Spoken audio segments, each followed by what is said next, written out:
بات تو صحیح کہہ رہے ہو جرجی صاحب، لیکن میرے باپ دادا 9 9 19 کہتے تھے، ہم 18 کیسے کہہ لیں؟ جھگڑا تو اسی بات کا ہے۔ ہمارے باپ نے ہمیشہ 9 9 19 کہا ہے، ہم بھی 19 ہی کہیں گے، 18 کہہ ہی نہیں سکتے۔ صحیح بات کبھی مانی نہیں جو مانیں گے۔ جب تک ہم کوئی جج متعین نہیں کریں گے فیصلہ نہیں ہوگا۔ اختلاف کی دلدل میں ہم پھنسے رہیں گے۔ اختلاف کرنا برا نہیں ہے، اختلاف کا ہونا بھی برا نہیں ہے، دلیل آ جانے کے بعد اختلاف پر جمے رہنا برا ہے، دلیل آ جانے کے بعد اس اختلاف کو نہ چھوڑنا برا ہے۔ اختلاف چاروں اماموں میں رہا ہے، لیکن مخالفت کسی نے کسی کی نہیں کی ہے۔ ابو حنیفہ میں اور امام شافعی میں زبردست اختلاف۔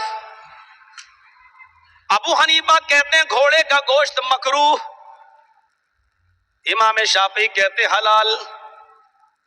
ایک کے نزدیک حلال، ایک کے نزدیک مکروہ۔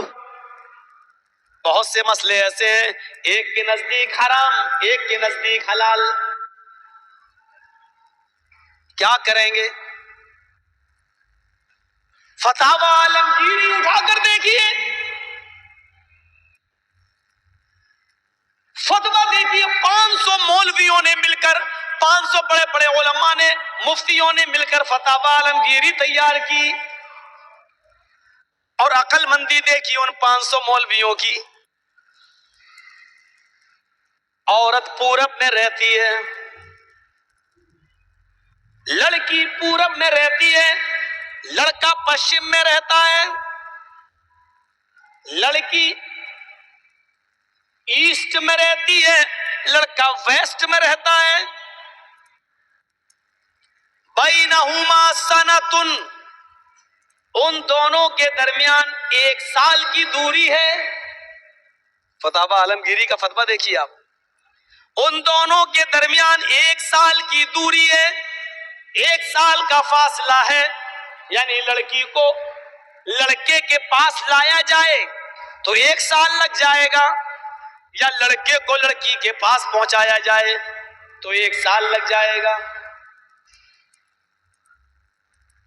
ان دونوں کے درمیان نکاح ہو گیا۔ جو اس زمانے میں فتاوی عالمگیری لکھی جا رہی، جب موبائل نہیں ہے، انٹرنیٹ کا زمانہ نہیں ہے، وائرلیس کا زمانہ نہیں ہے، لیکن نکاح ہو گیا۔ موبائل سے نہیں، موبائل تو تھا ہی نہیں اس زمانے میں، بہرحال ہو گیا۔ ان دونوں کے درمیان نکاح ہو گیا، لڑکے نے قبول بھی کر لیا، دونوں میاں بیوی ہیں، لیکن ان دونوں کے درمیان اتنی دوری ہے، اگر لڑکی کو لڑکے کے پاس لایا جائے تو 1 سال لگ جائے، یا لڑکے کو لڑکی کے پاس لایا جائے تو 1 سال لگ جائے۔ لیکن نکاح ہو جانے کے بعد ابھی لڑکی نے لڑکے کی شکل نہیں دیکھی، لڑکے نے لڑکی کی شکل نہیں دیکھی، فولدت 6 اشہر، اگر اس کی بیوی نے 6 مہینے کے اندر بچہ پیدا کر دیا تو اسی لڑکے کا مانا جائے گا جس کے ساتھ نکاح ہو چکا ہے۔ صرف نکاح ہوا ہے، لیکن نکاح کے 6 مہینے کے بعد اگر بچہ پیدا ہو جائے تو اسی لڑکے کا مانا جائے گا جس کے ساتھ نکاح ہوا ہے، جبکہ لڑکے اور لڑکی کے درمیان دوری 1 سال کی ہے۔ لڑکی کو لڑکے کے پاس لایا جائے تو 1 سال، یا لڑکے کو لڑکی کے پاس تو 1 سال لگ جائے، اور 1 سال لگ جانے کے بعد بھی ابھی بچہ فوراً تھوڑی ٹپک جاتا ہے آسمان سے، کچھ محنت کرنا پڑتی ہے، اور اس محنت کرنے کے بعد پھر 9 مہینے انتظار کرنا پڑتا ہے۔ یعنی بچے کی پیدائش کم سے کم 1 سال 9 مہینے کے بعد ہونی چاہیے نکاح کے، کیونکہ لڑکا لڑکی کے پاس گیا تو 1 سال لگ گیا، پھر 9 مہینے کے بعد کم سے کم بچہ پیدا ہوا۔ لیکن 1 سال 9 مہینے چھوڑو، نکاح ہو جانے کے صرف 6 مہینے کے بعد اگر بچہ پیدا ہو جائے تو اسی کا مانا جائے گا جس کے ساتھ نکاح ہوا ہے۔ ابو حنیفہ کہہ رہے ہیں یہ بچہ جائز، امام شافعی کہہ رہے ہیں بالکل حرام۔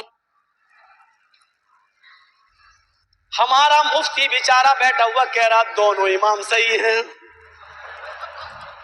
سب برحق ہیں، دونوں ٹھیک ہیں، حرام جو کہہ رہا وہ بھی ٹھیک، حلال جو کہہ رہا وہ بھی ٹھیک۔